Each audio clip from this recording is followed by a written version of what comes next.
Em agosto de 2004, o Jornal Nacional abria a edição com uma notícia estarrecedora. 5 investidores de Brasília, envolvidos em uma negociação milionária, desapareceram sem deixar vestígios. O caso se tornaria um dos maiores enigmas corporativos do país. A manhã do dia 12 de agosto havia começado como qualquer outra na capital federal. O calor seco típico do Planalto Central anunciava mais um dia de céu limpo, enquanto o trânsito da Asa Norte fluía em seu ritmo habitual. No escritório da construtora Planalto Empreendimentos, localizado no setor comercial, o empresário Marcelo Tavares ajustava os últimos detalhes de uma reunião que poderia salvar ou afundar seu grupo de investimentos. A dívida de 10 milhões de reais não era apenas um número nos papéis. Era o resultado de 3 anos de operações arriscadas no mercado imobiliário goiano, quando o grupo decidiu apostar em loteamentos nos arredores de Goiânia. O que parecia um negócio promissor, logo se transformou em um emaranhado de contratos mal executados, obras paradas e credores impacientes. Às 9 da manhã, Marcelo se reuniu com seus 4 sócios no estacionamento do prédio comercial. Além dele, estavam presentes Antônio Mendes, contador e braço direito da operação, Cristina Borges, advogada especializada em direito empresarial, Fernando Alves, corretor de imóveis com vasta rede de contatos, e Paulo Henrique, engenheiro responsável pelas obras em Goiás. Todos compartilhavam a mesma expressão tensa. Sabiam que aquela viagem definiria o futuro de suas carreiras e patrimônios. A Toyota Hilux preta, ano 2003, estava carregada com maletas de documentos, contratos e uma proposta de renegociação cuidadosamente elaborada pelos advogados. O plano era simples: chegar a Goiânia antes do almoço, encontrar os credores em um hotel do centro da cidade, apresentar a proposta de pagamento parcelado e retornar a Brasília no final da tarde. Cristina checou pela 3ª vez os documentos dentro de sua pasta de couro. Tudo está aqui, disse ao grupo, mostrando os contratos originais, as certidões de propriedade e o relatório financeiro que comprovava a capacidade de pagamento do grupo. Se eles aceitarem nossa proposta, conseguiremos quitar a dívida em 2 anos. Paulo Henrique ligou o motor da caminhonete. Como o mais experiente em viagens para Goiás, ele seria o motorista. O trânsito está bom, comentou, observando o GPS que indicava 2 horas e 15 minutos até o destino. Vamos parar só para abastecer em Alexânia. Às 9h47, a Hilux deixou Brasília pela BR-060, seguindo em direção ao sudoeste. O último registro de comunicação do grupo foi uma ligação de Marcelo para sua esposa, às 10h15, informando que haviam passado pelo pedágio de Alexânia e que tudo corria conforme o planejado. Na agenda de Cristina, anotada à caneta, constava: Reunião Hotel Nacional Palace, 13h30. Renegociação, débito lotes Aldeia dos Pássaros. Era um encontro que, segundo os próprios envolvidos, representava a última chance de evitar a falência e os processos judiciais que já se acumulavam nos tribunais de Goiás. O que ninguém sabia era que aquela Toyota Hilux, com seus 5 ocupantes e os 10 milhões de reais em dívidas, jamais chegaria ao destino. Às 14h30 daquela tarde, quando os credores esperavam no saguão do hotel em Goiânia, os celulares do grupo começaram a cair na caixa postal. Um por um, os sinais foram perdidos, como se tivessem sido desligados simultaneamente. A reunião que deveria resolver uma crise financeira se transformou no primeiro dia de um mistério que abalaria os corredores empresariais de Brasília e ecoaria pelos bastidores do poder por anos a fio. A primeira pessoa a sentir que algo estava errado foi Marina Tavares, esposa de Marcelo. Às 17h30 do dia 12 de agosto, ela ligou para o celular do marido, esperando ouvir que a reunião havia terminado e que ele estava retornando para casa. A chamada caiu direto na caixa postal. Estranhando, tentou novamente. Mesmo resultado. Marina então ligou para Cristina Borges, caixa postal. Fernando Alves, caixa postal. Antônio Mendes, caixa postal. Paulo Henrique, caixa postal. 5 telefones que até poucas horas antes tocavam normalmente, agora emitiam apenas o mesmo bip eletrônico, seguido da mesma mensagem automática.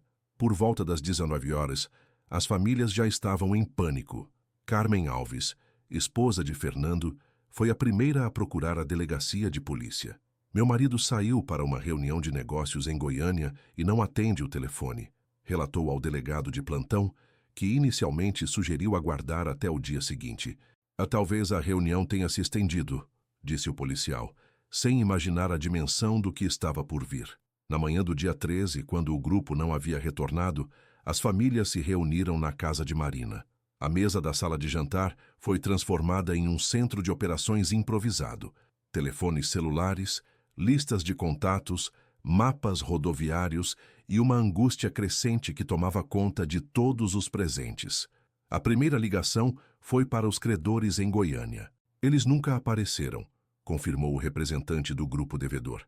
Esperamos até às 15 horas no hotel, mas ninguém se apresentou. Achamos que tinham desistido da negociação. A informação foi como um soco no estômago das famílias. O grupo havia saído de Brasília, mas nunca chegado ao destino. Carmen ligou para hospitais e pronto-socorros ao longo da BR-060. Nenhum acidente envolvendo uma Hilux preta havia sido registrado. As concessionárias que administravam os pedágios foram contatadas. A última passagem do veículo, com placa de Brasília, havia sido registrada às 10h12 no posto de Alexânia, exatamente como Marcelo havia informado a esposa. A Polícia Rodoviária Federal foi acionada no dia 14. Uma equipe percorreu toda a extensão da BR-060 entre Alexânia e Goiânia, examinando as margens da pista, os postos de combustível, as áreas de descanso e os acessos às fazendas da região. A Toyota Hilux parecia ter se dissolvido no ar quente do Cerrado goiano. Era como se eles tivessem entrado em uma dimensão paralela, desabafou Carmen durante uma entrevista ao Correio Brasiliense 3 semanas após o desaparecimento. Você não some com 5 pessoas e um carro sem deixar rastro. Alguém os viu. Alguém sabe o que aconteceu. A investigação revelou detalhes perturbadores. O grupo transportava documentos de alto valor, incluindo escrituras de propriedades avaliadas em milhões de reais. As dívidas envolviam não apenas credores locais, mas também instituições financeiras e, segundo rumores, investidores com conexões políticas em Goiás. A quantia de 10 milhões EUR para os padrões de 2004 representava um valor suficiente para motivar desde sequestros até execuções encomendadas. Em setembro, a imprensa nacional começou a repercutir o caso. A revista Veja publicou uma matéria de capa com o título O Mistério dos Empresários Fantasma. O Jornal da Globo exibiu uma série especial sobre desaparecimentos no centro-oeste brasileiro. A pressão da mídia forçou a criação de uma força-tarefa que envolveu delegacias de Brasília, Goiás e a Polícia Federal. Durante 6 meses, mais de 200 pessoas foram ouvidas.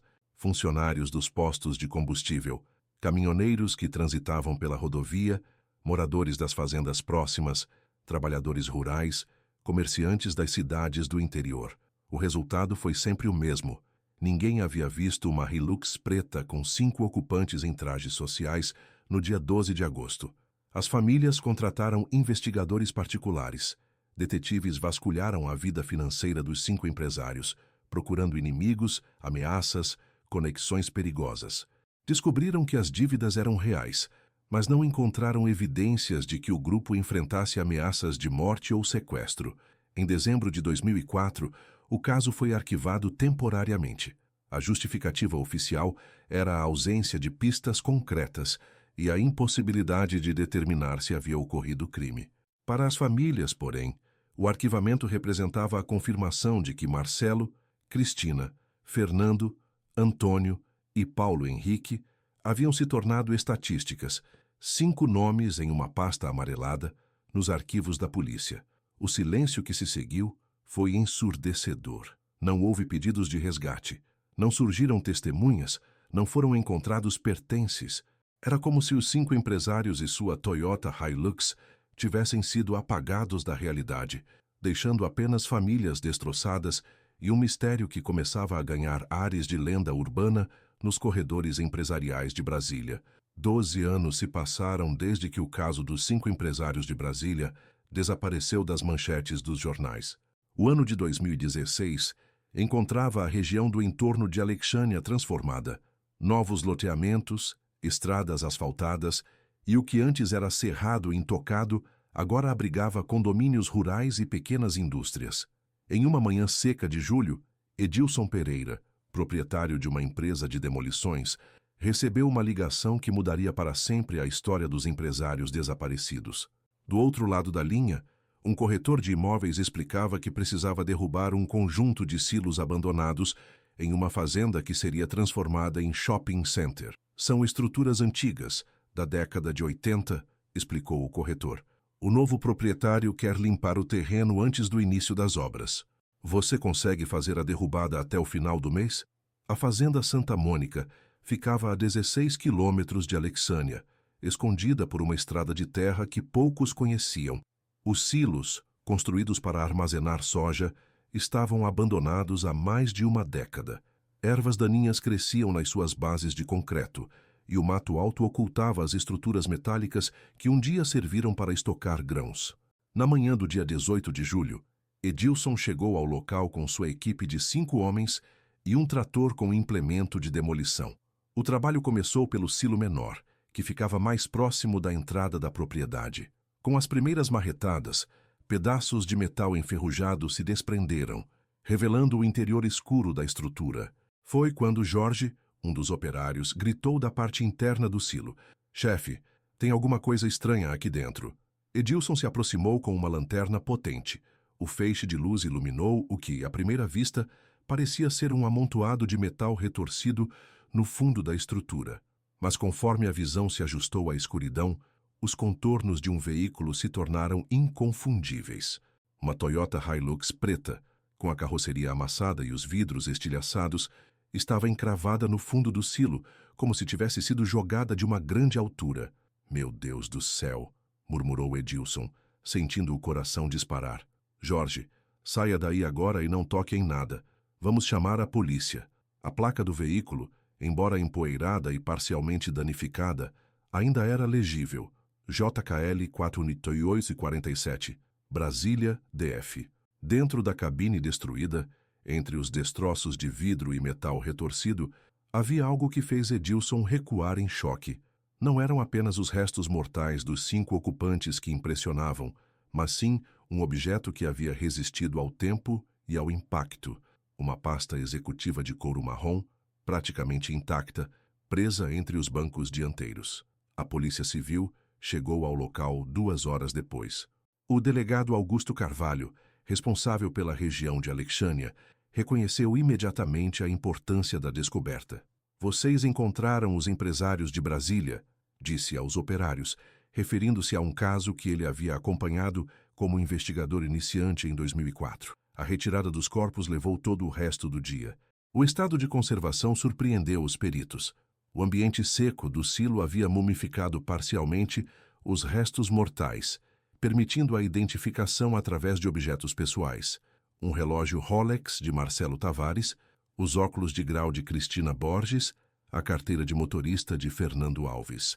Mas foi o conteúdo da pasta de couro que trouxe as primeiras respostas concretas após 12 anos de mistério.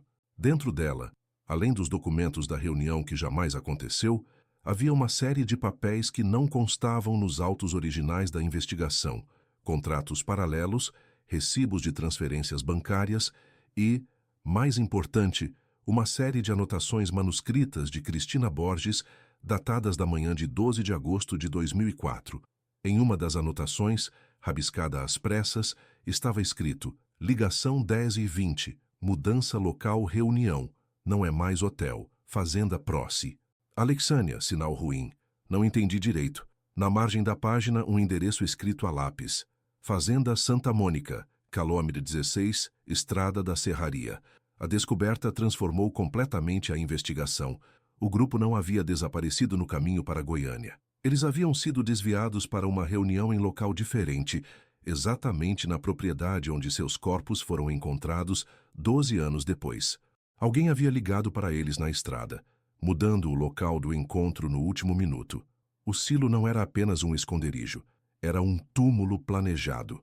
A altura da queda, a posição do veículo e a análise dos destroços indicavam que a Hilux havia sido empurrada ou jogada de uma grande altura, provavelmente por um equipamento pesado, como um guindaste ou carregadeira. Não havia sinais de fuga ou resistência.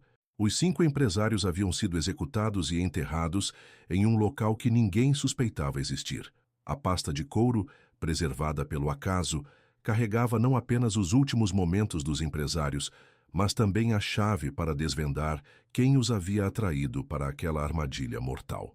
O caso, que parecia encerrado em 2004, estava, na verdade, apenas começando. A identificação da Fazenda Santa Mônica como local do crime reabriu oficialmente o caso em agosto de 2016.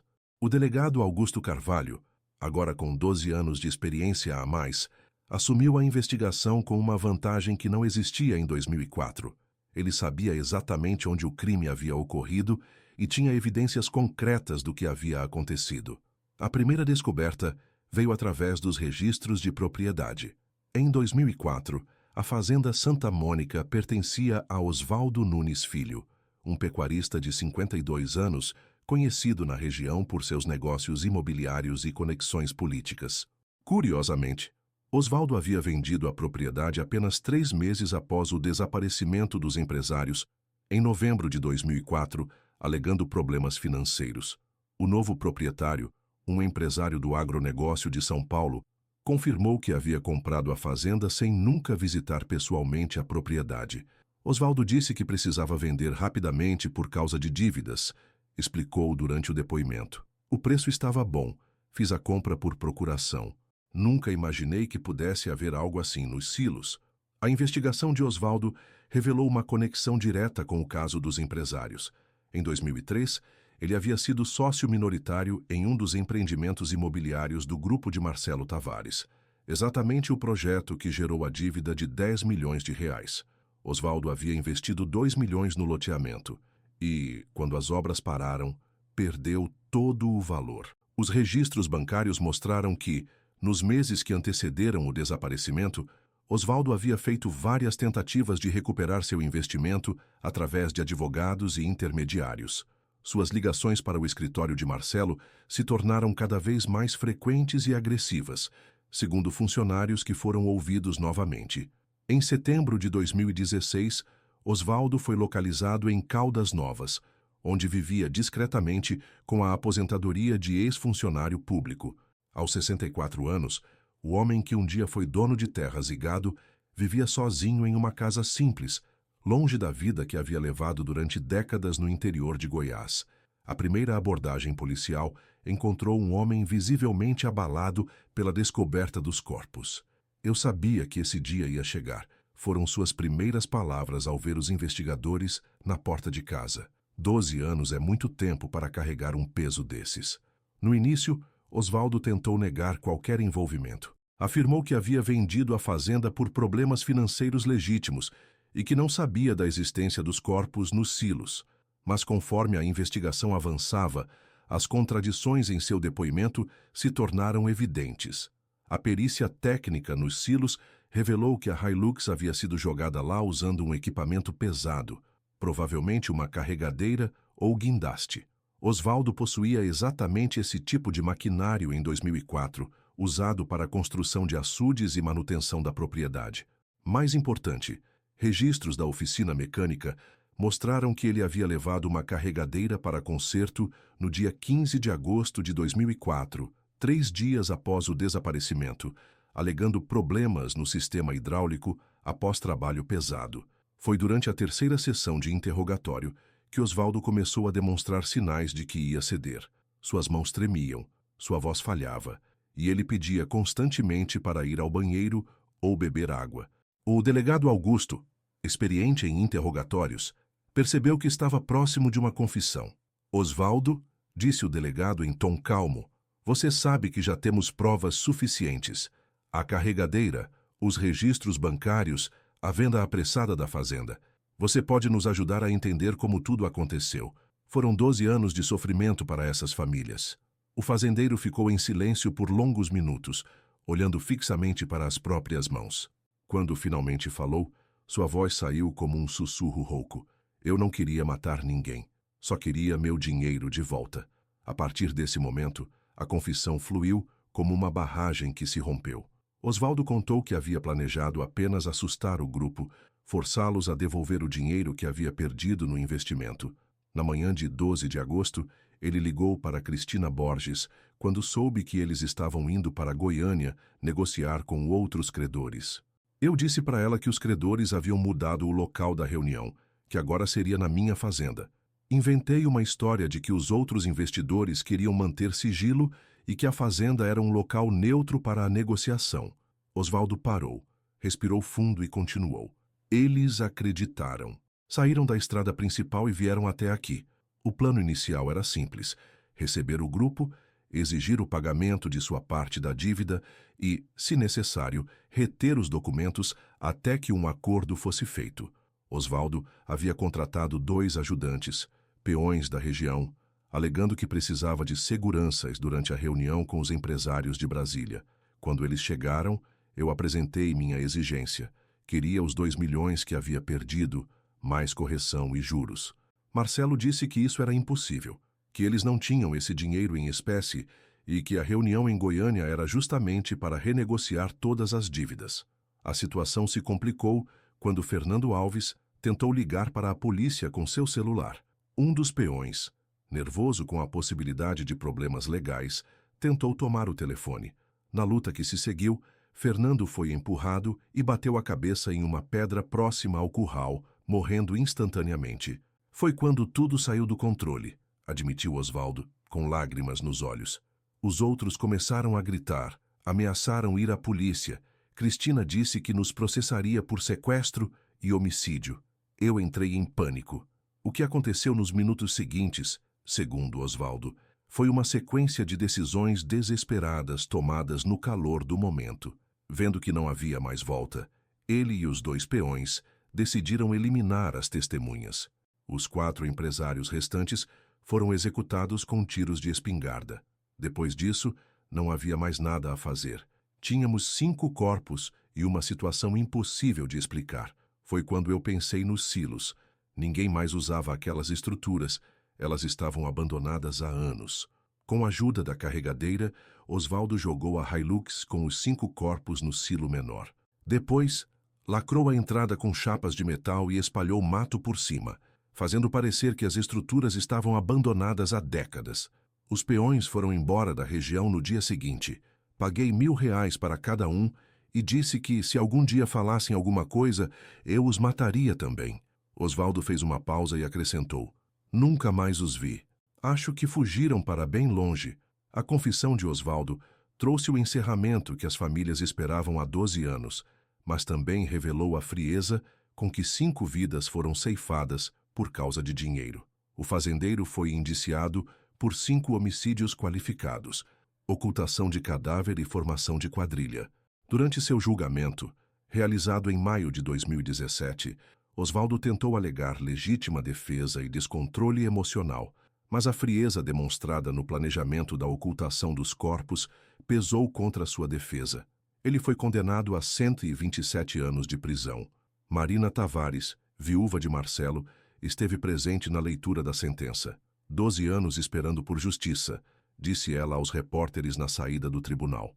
Não traz meu marido de volta, mas pelo menos sabemos que ele não foi esquecido. Os 2 peões mencionados por Osvaldo nunca foram localizados. A polícia acredita que tenham fugido para outros estados ou até mesmo para o exterior. O caso tecnicamente permanece aberto para a localização desses cúmplices, mas a confissão de Osvaldo é considerada suficiente para esclarecer o destino dos 5 empresários de Brasília. Hoje, onde ficava a fazenda Santa Mônica, existe um shopping center. Os silos foram demolidos e no local foi construída uma praça de alimentação. Poucos dos frequentadores sabem que, por 12 anos, aquele local abrigou um dos maiores mistérios criminais do centro-oeste brasileiro. A história dos 5 empresários se tornou um lembrete sombrio de como a ganância e o desespero podem transformar uma disputa financeira em tragédia. Marcelo, Cristina, Fernando, Antônio e Paulo Henrique saíram de casa numa manhã de agosto para resolver uma dívida e nunca mais voltaram. Suas famílias finalmente conseguiram sepultá-los com dignidade, mas as cicatrizes deixadas por 12 anos de incerteza jamais se curarão completamente.